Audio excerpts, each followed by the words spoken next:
So here we are. We are beginning a brand new episode of Kulhad Chai with Ashish, and we have a very special man with us. He is a third generation industrialist and entrepreneur. And let us hear from the horse's mouth. उनसे ही सुनते हैं उनकी ज़ुबानी, उनकी कहानी.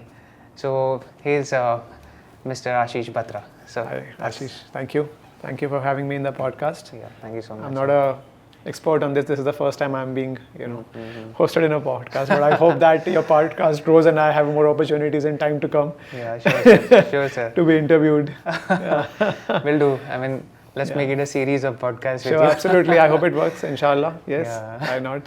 So nice of you. Thank you. First and foremost thing, I mean, who is Ashish Batra? Please tell. So, Ashish Batra is a third generation entrepreneur. And I look after the family business, which was started by my grandfather, and it's essentially printing of books and stationery, so everything to do with the paper conversion. And I live in Delhi. I've been a Delhi boy for the last 50 years since I was born here. I was in DPS Mathura Road, school not far away from my home. Wonderful. I went to Hindu college to do my BCom honors. Right. In those years, it was easy to get through BCom honors in Hindu college, but still. Being very humble. Yeah. I did my MBA from IMI, which is an institute in New Delhi. Okay. Did a 2-year course from there. And then after that, I directly joined my business, my parents' business. I realized that there's much more freedom and flexibility to do a lot of things and grow infinitely if you have your own business, if you are your own boss. You do make your mistakes, but then you, have a sustainable growth in years to come. And that's about me. I'm a regular Punjabi boy. Okay. Vegetarian and teetotaler. Acha. Spiritually inclined, very unusual. Ji. And my work is my best hobby. I spend most of my time in office, and I've been blessed by God for 2 great kids. Wonderful. And a beautiful wife. Wonderful, sir. And I have parents. We live together in Delhi. Okay. And that's so when did it all started? I mean, from the beginning, let's go after you have done your studies.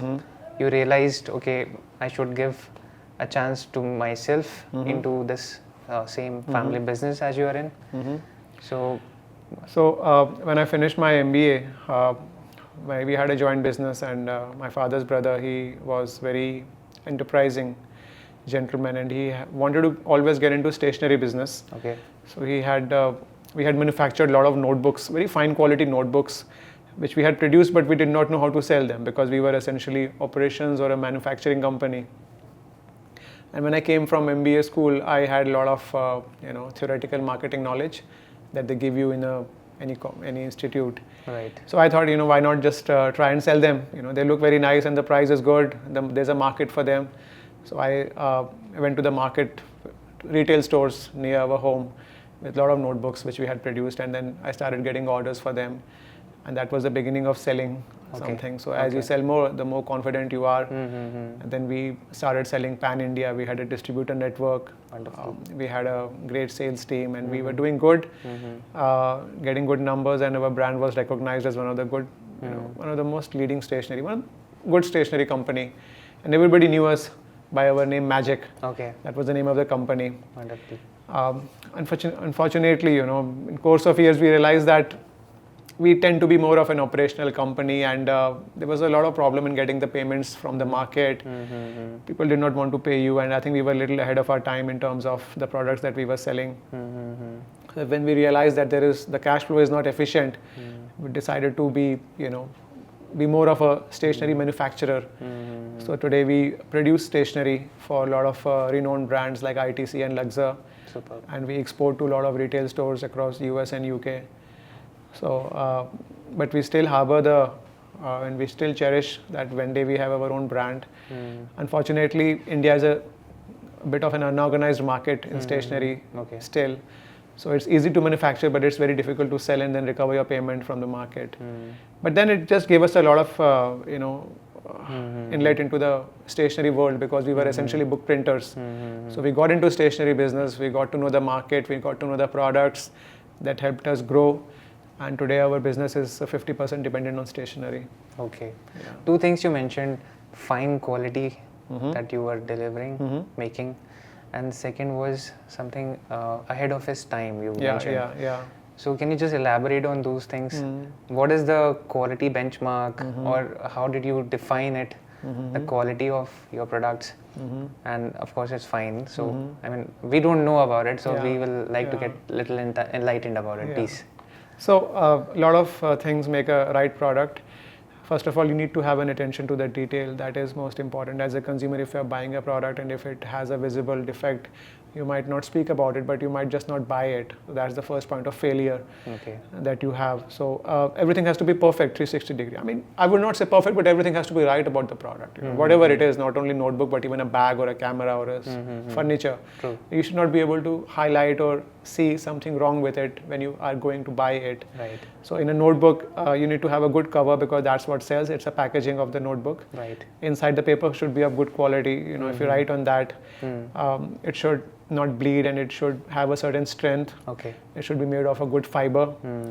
So that helps you to buy resell your product, because that is not the first time the customer does not buy the notebook just by writing on it. You go home and you write on it, and if you like it, you buy it next time. Absolutely. So the first thing that catches your attention is the cover, Right. and then the price. Right. So if the product looks good and if it's at the right price, then you would want to buy it.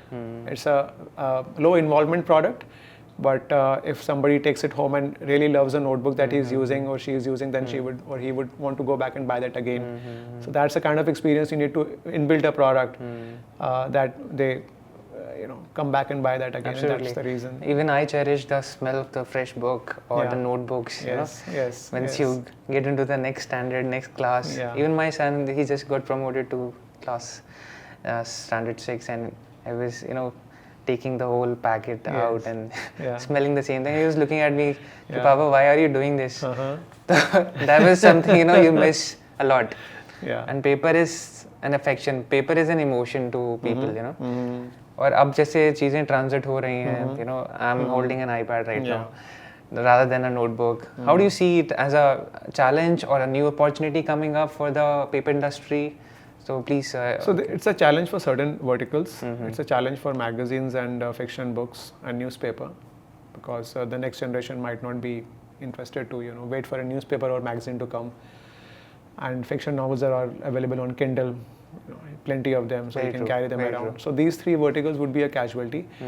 Transactional banking is another casualty, because you don't receive your bills on mail anymore, you just get them digitally now. So there are certain verticals which will diminish and have already diminished to a certain extent. But in certain verticals, there is still a lot of scope, and I don't see them going down, considering the fundamentals of our demography and our economy. So millions of school kids come into the school stream every year. Each and one of them would want a notebook and books. So there is going to be a natural progression and enhancement in the demand for notebooks and books and stationery. Right. There is also a lot of scope and a big scale expansion in packaging industry, because India is getting more and more consumer oriented. Products are getting more and more organized, so they need a good packaging. Correct. So packaging is another vertical which is growing very, very fast. Copier paper, because you have more and more printers. So if you want to document it, you don't write it anymore, you get a printout. So certain products and certain verticals are booming, and certain verticals have. So can we just certainly say that जैसे industrial revolution आया था, तो machines were replacing man and people were very panicking कि machine आ गई है तो अब आदमी का काम क्या है? तो ऐसे ही एक ट्रांजिशन आता रहता है टेक्नोलॉजी के साथ साथ. So can we come to a point कि पेपर इंडस्ट्री में भी ऐसी चीज़ें इवॉल्व हो रही हैं, अगर एक अपॉर्चुनिटी क्लोज हो रही है तो दूसरी बन रही है, जैसे आपने पैकेजिंग का जिक्र किया. So can we agree with this कि we have more absolutely, things? Absolutely. I mean, it's in every industry, you would see something has gone away. For example, many years back we used to manufacture telephone indexes. So there is no market for that anymore. True. But there are certain products which have grown much bigger. So student longbooks. There are so many millions of students in India. Everybody wants a notebook. So that volume has grown in years. Competitive books. So there are more and more competitive examinations happening all across India. More and more students are appearing for those examinations. So you need books that help you coach through those competitive exams like IAS and ICS. So there is a big demand for them now than there were a few years back. So I'm just saying about what I know about my industry. But I think in every industry, with course of years and course of time, there is always a transition, and I think you need to just be aware of what's going to happen and be ready for that eventuality. Correct. Right, sir. So going further, I mean, I missed asking you, what products do you manufacture or make in MAGIC? Yeah. So we manufacture notebooks for students. We manufacture books, printed books in different genres. So for high school students, for school books, for school children. Right. Then we also manufacture envelopes. Okay. Envelopes are mainly for the US and the UK market. Okay. We don't sell in India. Okay. But we sell to various retail stores across the world. Packed envelopes on the shelves, ready to buy for customers. Okay. So there are the three lines of businesses we have in this industry that we make. So when did this setup was done in UP SIDC? जैसे आपने शुरू This was done in 2016-17. 16-17. Yes, yeah. What made you invest? Sorry, 2006-7. Sorry. Okay. 2006-7. 2006-7 you decided and you booked this land. Yes. UP SIDC में. Yeah. So what made you made that decision? कि that's a very prominent land, and was it a easy thing for you? Like एक industrialist हैं आप और कहीं भी जाते हैं तो स्टेट गवर्नमेंट के परमिशंस और बहुत सारी चीज़ें हैं जो रूल्स के अकॉर्डिंग होती हैं. So was it a smooth transition coming here, setting up the industry, choosing a land? थोड़ा सा उसके बारे में just can you just So we were originally we had a factory in Kirti Nagar which was not very big in size, but we used to do printing jobs over there. Then we made a factory in Gurgaon, near Hero Honda. So again, it was not a very big factory, but we started stationery business from there. So paper as a product requires a lot of space to be handled. That was Manesar? No, it's just not Manesar. That's on Hero Honda Chowk. Okay. So Info City, we call it, Sector 34. Okay. So we were there for good 5 years, and it was a great place, Gurgaon, for industry. But the place was not big, and the industrial land was very expensive. So there was an industrial plot next to us, and that gentleman wanted to, sell it at a very high price, and we could not afford it, although we needed it very badly because we could have joined two plots together and made a great factory. But it was beyond our means. Okay. So we live in Defense Colony. So we thought of another area where we can, because we have to be in factory every day. It's we are hands-on people in terms of working. Okay. So we thought of Greater Noida as one of the areas, and a few days we drove from our home to Greater Noida to see how the drive is, how soon can we reach there, because reaching Gurgaon was taking us hour and a half in spite of the expressway, because there was so much traffic on the way, and we realized that we could reach Greater Noida in half an hour. So it was great, and the place was very nice. It was much open, much bigger and much cheaper. There was no problem of water, and I think it was a great place for us to be. So we bought this land at that time at a much cheaper price, and we were, I think, the third or the fourth factory in this whole area to be built. And so we did not shift immediately, we shifted in phases. So we did not sell our Gurgaon factory, and we kept on shifting small patches and small packages of businesses, and then eventually in few years we consolidated everything over here in this factory. Year 2006, I just can't imagine, because it was not a very habitable area, to be honest. People were not here. Sectors were yet to build, and houses were still in the phases of building up. Sectors, roads were, missing. So उस time पे आप लोग को कैसा लगता होगा? I can't imagine. Can you just share something about that? So we could not stand at Pari Chowk. One day I had to wait for somebody at Pari Chowk, and I came out of my car, and there were so many mosquitoes that I had to go back inside the car. There was hardly anybody to be seen. There was no cars on the road. You could zip around on the expressway at any speed you want, because there was absolutely no traffic. And Greater Noida was much more. I mean, now you see traffic jams on every roundabout. But it was a very open and nice area. You had very few shops or restaurants, and I mean, I used to love it that way. But it's still nice, but it was much open and bigger, much more greener at that time. Now the industrial land is very expensive. Unfortunately, a lot of factories are moving towards this place, so the land becomes more and more expensive. True, very true. But it's still one of the nicest areas if you compare it with other territorial lands across Delhi. It's still one of the good industrial areas. That's very nice to know, sir. So we will go more into Magic now.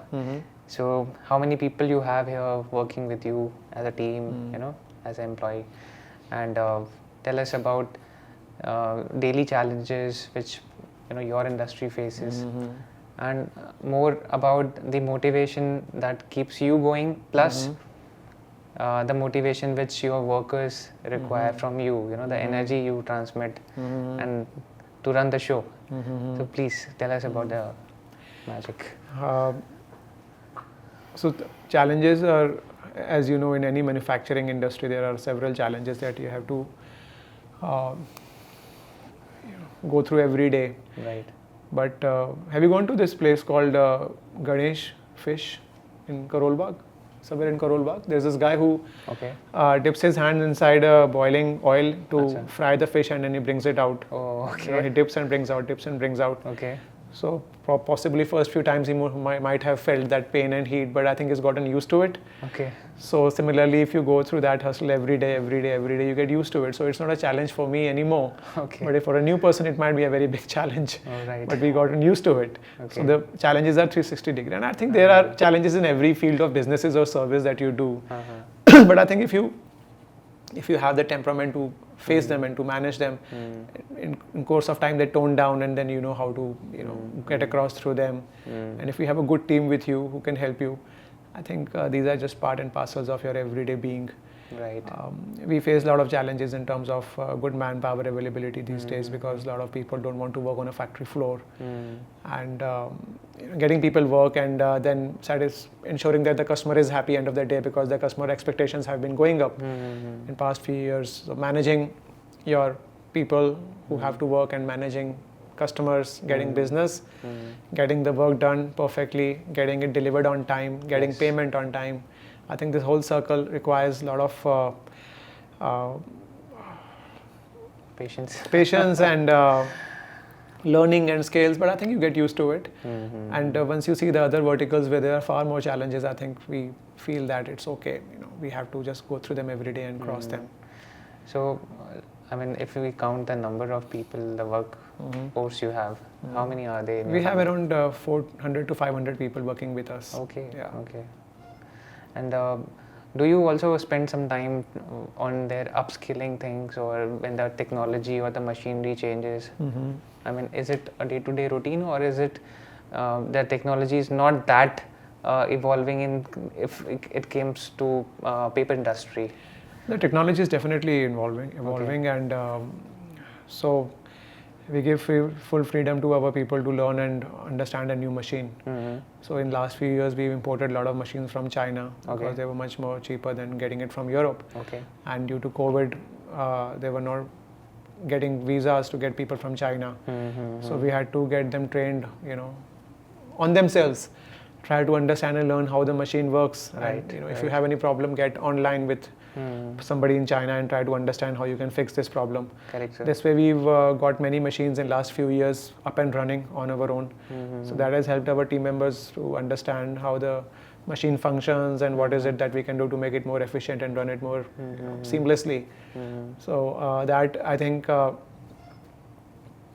that journey has to continue to evolve and to enhance the technology on your workflow and in your overall factory, and I think everywhere. So my grandfather, when he started the bookbinding unit in Old Delhi, I'm sorry I'm digressing back, but when he started, he came from partition, he came from Pakistan, so he had no idea about any business, printing business or binding business. They were landowners or in Pakistan. So when he came, and he did not have anything, so he just started binding books.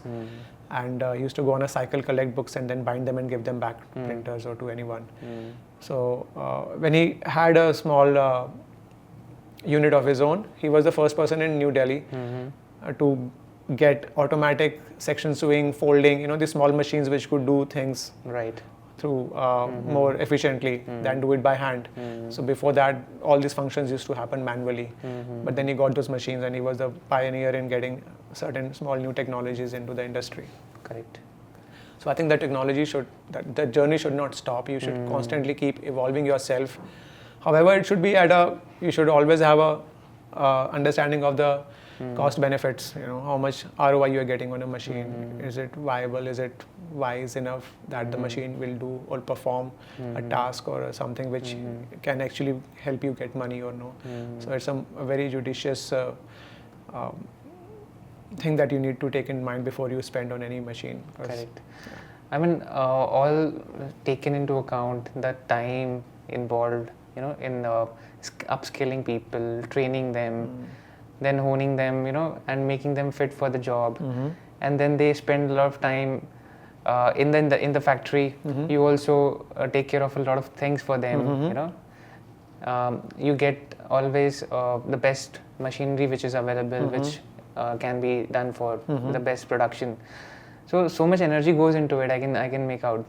But when it comes to retention of people, I'm asking this question because as an entrepreneur, a lot of people are there, starting their businesses. New businesses are there, 2-year-old, 5-year-old, 10-year-old businesses. But this is, a big problem for them to retain people who can, see the growth, as it goes in the journey. 2 years they are there, they get a better offer, or they have something or the other reason, they jump over to something else. What do you have? I mean, are you prepared for these things, or does this affect you, or you have a backup plan? How do you go about it? I mean, this will really go out as a message for all to learn. I think it's so when you are selecting someone, I think you get a kind of a hunch that how long that person will stay with you. And I think it's not just the money why people move. I think it's also that few things, how you are with them, how you associate with them, how happy they are on their job, how challenging they feel on the job. So I think it's a full mix of things that need to be there to ensure that the people stay for as long as possible. So we have some people who've stayed with us for 2 decades, for 3 decades. It's not because of they couldn't find a better job. I'm sure you can always find a better job and get more money wherever if you want to try. And some people actually do that, so you cannot stop that. But as long as they stay with you, I think you need to stay good with them as a family, I would say. Absolutely. And be there when they need you most, not only in terms of finances or money, in case they need, or when they need you as a person supporting them.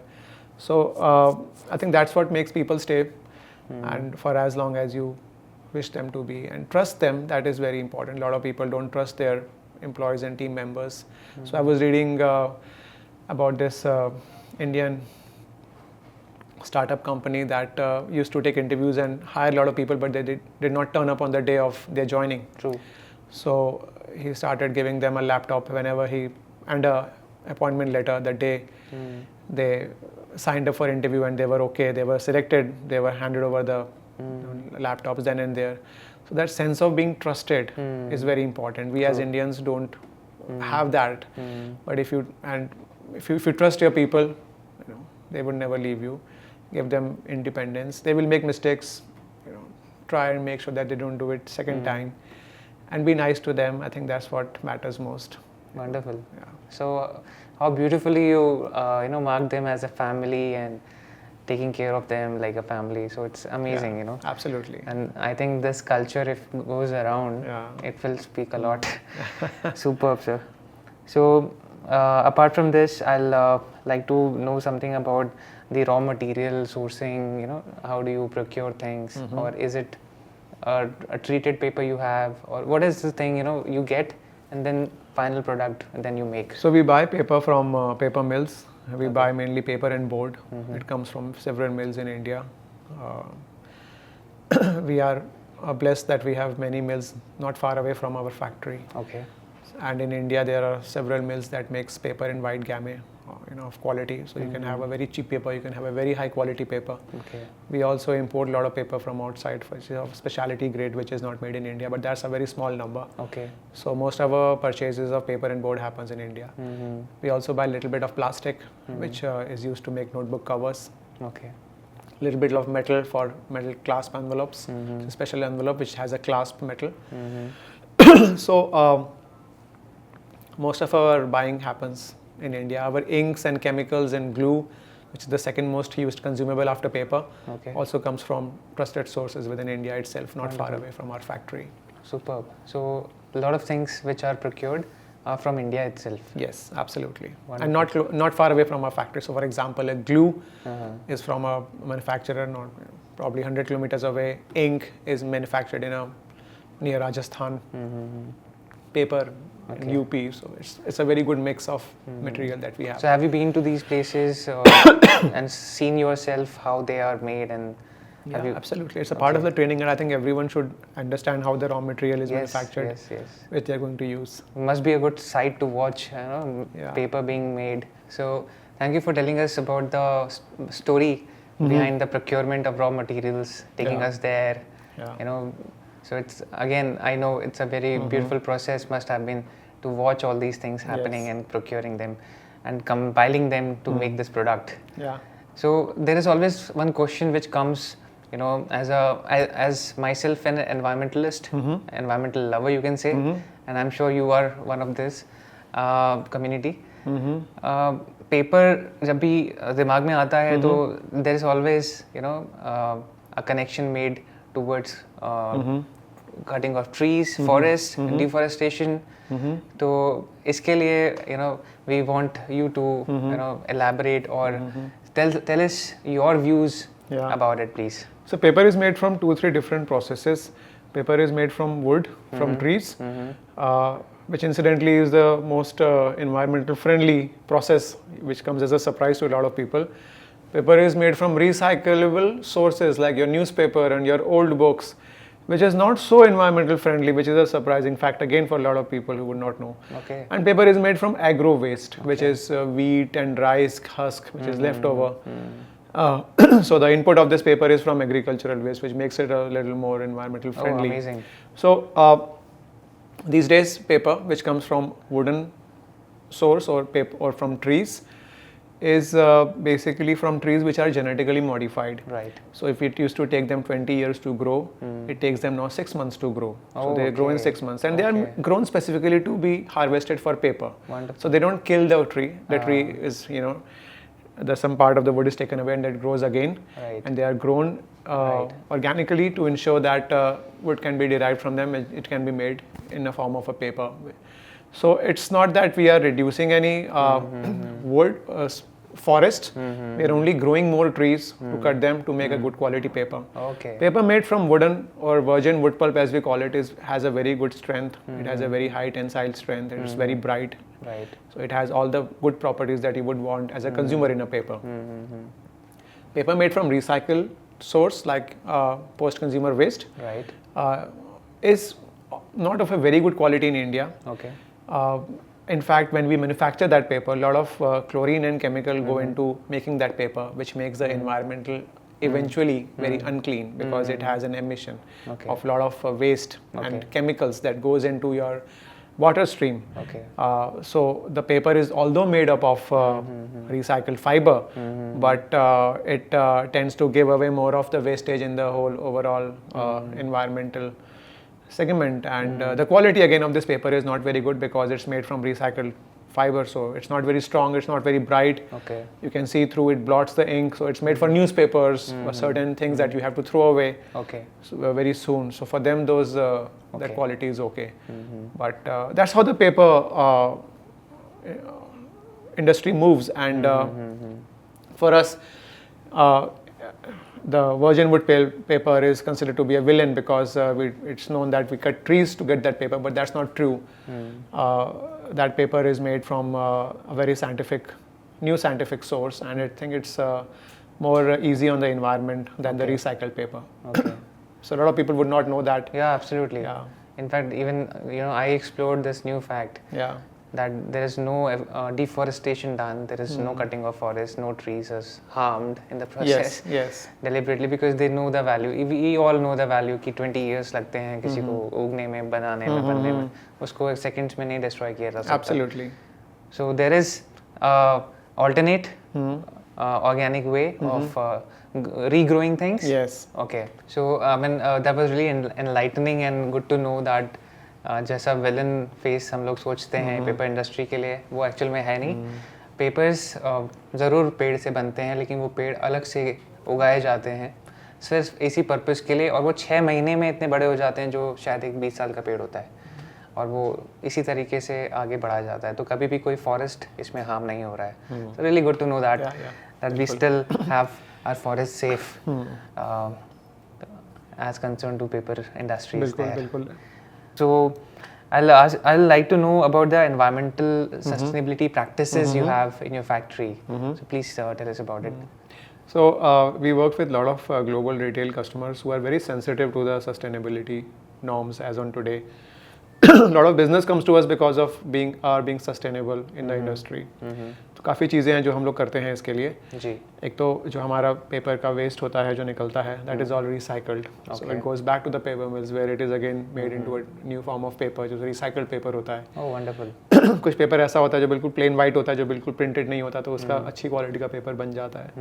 So all the paper waste goes back and it's recirculated in the form of a paper. So I think nothing goes waste. So there are some chemicals that we are using in printing, so that all that is taken away and put into one area, and then it goes into something called ETP, which is emission treatment plant. Okay. तो उसके अंदर that waste is treated, and then it is converted into not a harmful water, and then it is discharged into the main sewage line. That how it goes.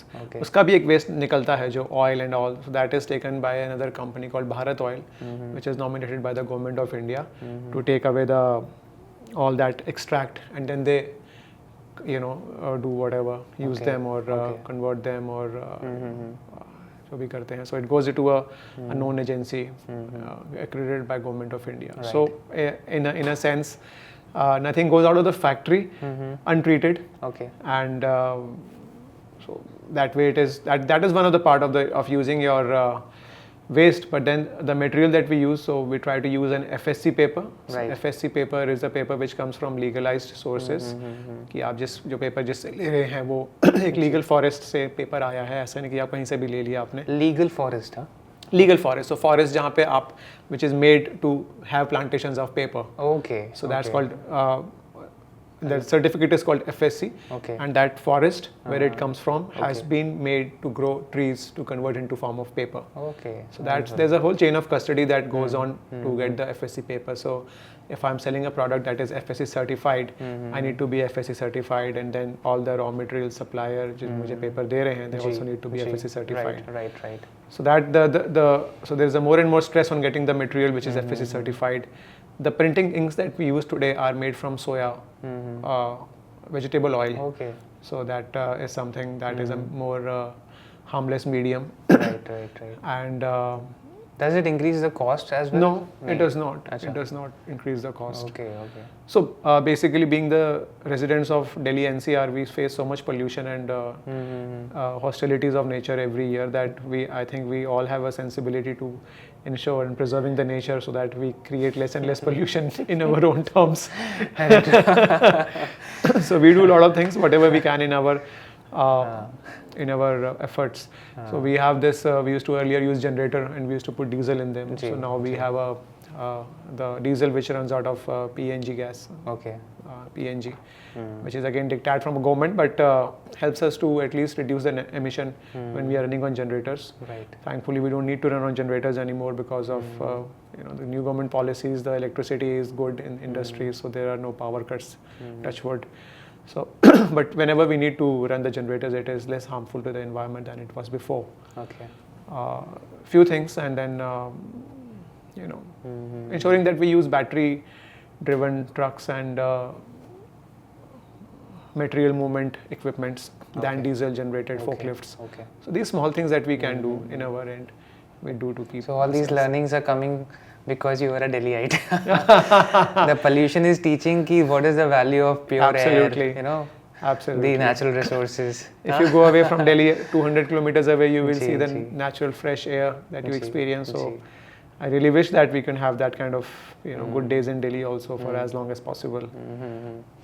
Greater Noida is blessed, वैसे ना? Greater Noida is better than other places. Good cover of wood. But when you have pollution in Diwali times, then everything is in a bad shape. That's true, sir. So apart from this, I mean, again, any industry, any business, they take a toll on you. It's very stressing at times. you are dealing with a lot of distributors, your clients, a lot of things are there. So I want to know, and people also want to know, how does Ashish Batra is managing all the stress at work? And do you play something for your recreation, or you have something, a game downloaded on your phone? Just what else? I mean, we can. So know I think about stress it. is everybody's Yeah. part of life, and you cannot escape it. It just depends how you manage it. In my course of business and in my course of work life, I've seen many instances where the stress was enormous, and it does take a toll on your body. You cannot avoid it, as much as you say and speak about it, but it definitely affects you, especially when the stakes are very high. You come under immediate pressure. So I think you need to just think about it. You have to cool down for a few moments and then think about it. And there is always a solution which is hidden behind it. You just have to catch that solution. Give it some time. Don't react immediately. And I think in course of time it tends to fade away. You tend to manage it. Something happens which tends to lower it. But then it happens, and you just have to learn from it, that if it has happened once, that how can you avoid it next time? That is a more important thing. So that it doesn't reoccur. You don't have the stress because of that next time. And then you try to streamline your business, make it a little more efficient. We as small businesses and medium-sized businesses don't levy a lot of efforts on systems, procedures, processes, quality. These are things that we feel are cost burden, rather than I think they are investment, and they help you in preventing a lot of other losses that may happen in the future. So I think every small and medium businesses should have a certain amount of processes and systems in place, so that you can avoid certain mistakes and prevent losses. Okay. And then if you have a good quality team, it might not be very big, but at least somebody to look after what's happening, what's being manufactured, is it okay, so that you're not in for a surprise when you have made something wrong. We have a very good quality team led by young people in our company. So they ensure that we are as much right as possible, and we deliver the right product at the right time. So I think these are the few things that can be taken care of. And besides that, if something wrong has to happen, then you have to just manage it with your team. In general, people always mention कि अगर आप sports में रहे हैं कभी, so it teaches you a lot as a sportsman. You learn sportsmanship, teammanship. A lot of things, one-manship is learned from those sports and games. So आपका भी कोई ऐसा So I've had two sorry to come in the middle. I was too excited to speak. So I've had two major sports which have shaped, I think, the journey of my life. One of them was squash. A very, very a game that puts a lot of pressure on you. In fact, I used to play golf. The squash in Greater Noida, JP. So I was playing one night in 2010 with an army retired gentleman, and it was a very close game, and it was 9 in the night. It was January, and I was just behind that person, and it was a very, very close game, and one of us had to win it. So he took a follow-up of a racket and hit my teeth. And both my teeth broke. And I had to rush to a dentist. So I was devoted to the game. Squash is one game which teaches you a lot. How not to give up.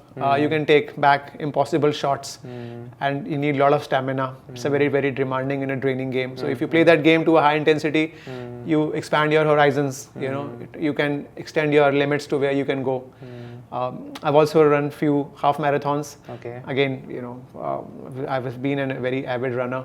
So again, it teaches you how to get to the end point, whatever it takes for the first few marathons or half marathons. It is a very, very, again, a very demanding sport. And then, but once you get there, then you like that feeling to have covered that distance in a matter of time.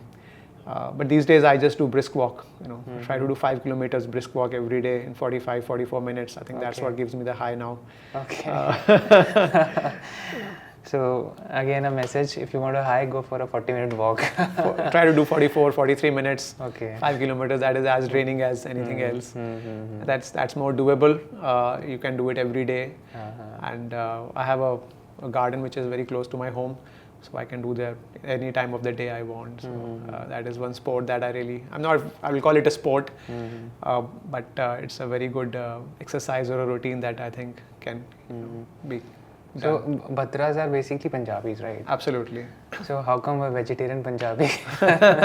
So my maternal side was also Punjabi, but they are Punjabis have a branch called Multanis. So my maternal side was Multan, from Multan, and my Right. grandfather was extremely spiritual person, my maternal grandfather, and he migrated to Bombay because he won in yarn business. And we as a family got more influence from our maternal side in early years. So that led us to have a more spiritual, high spiritual quotient, and more resolute life without non-veg and liquor. So you're happy and content with this choice? Absolutely, I think it is a great Okay. choice, and I think everybody, if possible, should follow that. I mean, there's no restrictions on anyone, but I think it gives you a great sense of guilt-free life, and it keeps you more active, agile, healthy. And I think it's the right way to live, I guess. Okay. Thanks a lot for that. I mean, our vegetarian audiences will like it, definitely. We have very few left of them now, as much as I see. Rare species, huh? Wonderful, sir. And I'd like to know about the ongoing R&D project or research or something upcoming which is the future of this paper industry. So can you just enlighten? So it's been getting more and more digital in terms of how the processes are laid. So whatever we do today, whatever is mechanical, gets transformed into a more digital process. So we try to do small things and make them more and more digital and more efficient. And I think that's the way the printing industry still is same as it was few years back, and it will still remain the same because the core technology is same. But how you connect in the different processes in your workflow and make them more and more transparent and digital would define the success. So that is what we are trying to emphasize and do. Of course, our getting new machines is a regular thing, so we try to invest in new technology which makes us more and more efficient, whether it is printing or binding or stationery or packaging. So we try to do new things. We have to see whether the machine again fits into the right cost or no. So recently we imported a machine from China which helps us to pack the envelopes in a box and then close the box, which reduces the pilferage on the retail stores. So there are small insightful things that we keep doing. Superb, sir. And one more thing I was just thinking, I just missed out. Of course, tell me. It was something related to community outreach and engagements, initiatives you take, or what?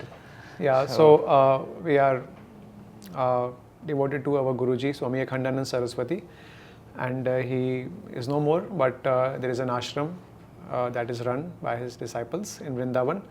So every year we give charity for running the school and dispensary and upkeep of that ashram. That is one way to get to the society and reach out to people with for the low in low income bracket, to help them with whatever funds we have. And in terms of our people who work with us, if anybody is in need of money, we provide interest-free loan for as much as they want. If they have a need for something which is genuine. So if somebody is getting an operation done in their family, somebody is really unwell or ill, we would give them any money they want, to get okay. That is one thing where we don't hold ourselves. So that has happened. And I think being a non-corrupt and an honest businessman today itself is the best thing that can happen that you can do. Paying your taxes, paying them on time, paying your people on time, paying your suppliers on time is one thing that is very, very important, I think, which gives us a very clear conscience, and Wonderful, sir. we adhere to that. Do business very, very honestly. And do not cheat anyone. That is something which is inbuilt in us. Excellent. I think this will really motivate a lot of startups, a lot of entrepreneurs. Absolutely. I think if you have a clear intention and if you get into business to do cleanly, neatly, without harming anyone. कई लोग पैसे लेके चले जाते हैं, वापस नहीं करते, and you can't do anything in India because the legal process is so difficult to follow up and get your payments, recover your payments. लेकिन फिर ऐसा पैसा किसी को ना पछता नहीं है. You can never prosper with that money, जो आप किसी से लूट के लेते हो।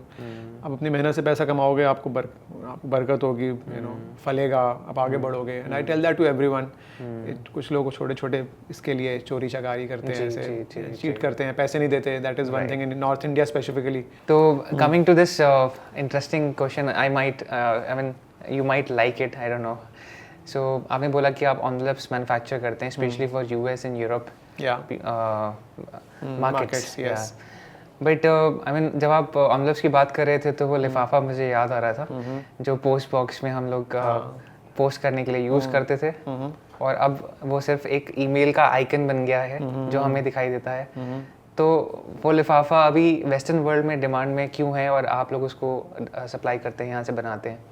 Please tell us about that. लिफाफा जो है वो अब मेलिंग के लिए कम यूज़ होता है, लेकिन सामान रखने के लिए ज़रूरी होता है। जैसे आपको मैं 100 का नोट दूं या 500 का, 1000 का नोट दूं, तो मैं आपको एनवेलप में डाल के दूंगा बाहर किसी कंट्री में। और मेरे कोई इंपॉर्टेंट डॉक्यूमेंट्स है तो मैं उसको एनवेलप में डाल के रखूंगा, लिफाफे में डाल के रखूंगा। मैं आपको ऐसे नहीं दूंगा, मैं आपको ऐसा कवर के अंदर, लिफाफे के अंदर डाल के दूंगा। तो वो एक कल्चर, एक ट्रेंड, एक उनकी हैबिट बोल लीजिए, एक यूजेज बोल लीजिए, वो अभी भी बरकरार है। तो इसलिए अभी भी लिफाफे की डिमांड है। मेलिंग में कम है, बट अपकीप ऑफ डॉक्यूमेंट्स के अंदर ज़्यादा है। इंडिया के अंदर लिफाफा हर गली कूचे में बन जाता है, हर रीजन में बन जाता है, नॉर्थ साउथ ईस्ट वेस्ट हर सिटी में बन जाता है। तो इंडिया के अंदर जो लिफाफे की मैन्युफैक्चरिंग बड़ी डिसऑर्गेनाइज्ड है, तो इसलिए हम इंडिया में बेचते नहीं हैं। लेकिन बाहर के कंट्रीज़ के अंदर मैन्युफैक्चरिंग नहीं है या कम है, तो वो लोगों को हमसे लेना पड़ता है। तो इसीलिए हम लोग इंडिया से एनवेलप उनको बना के देते हैं। और उसकी usage is for not only mailing but for other reasons now, but the demand is still there and the usage is still there. Superb sir, it was really nice talking to you and I hope कुल्हड़ चाय का स्वाद आपको अच्छा लगा होगा। Thank you, absolutely. आपको चाय पीनी है, आपने नींबू पानी पिया है। But this all episode, the kind of questions, the kind of conversation we have, ये हम लोग equivalent to कुल्हड़ चाय मानते हैं। ये अच्छी बात है। तो ये आगे जाए आप प्लीज। बिल्कुल ठीक बात है। Thank you. Best wishes. Best wishes for your podcast, and I hope it grows in numbers and subscribers, and you reach as big as Coffee with Karan. That's what I can. So ये बिल्कुल एक friendly talk था। Absolutely. We really enjoyed it. Shooting, absolutely. talking, बड़े मज़ेदार। और होना भी ऐसे ही चाहिए। जी। I think that's what builds the whole. That what keeps the podcast gripping. If it is artificial and created, then it is of no. मज़ा नहीं आता उसके अंदर। A big clarity of thought we saw in you. अच्छा। How contained and how clear he is in his thoughts. शुरू से लेके अभी तक कोई भी चीज़ कहीं भी उलझन नहीं, बिल्कुल माथे पे कोई सिकंज नहीं, सब सुलझा हुआ। बहुत ही अच्छा लगा sir. Thank you so much for inspiring us. Thank you so much for having me. Thank you.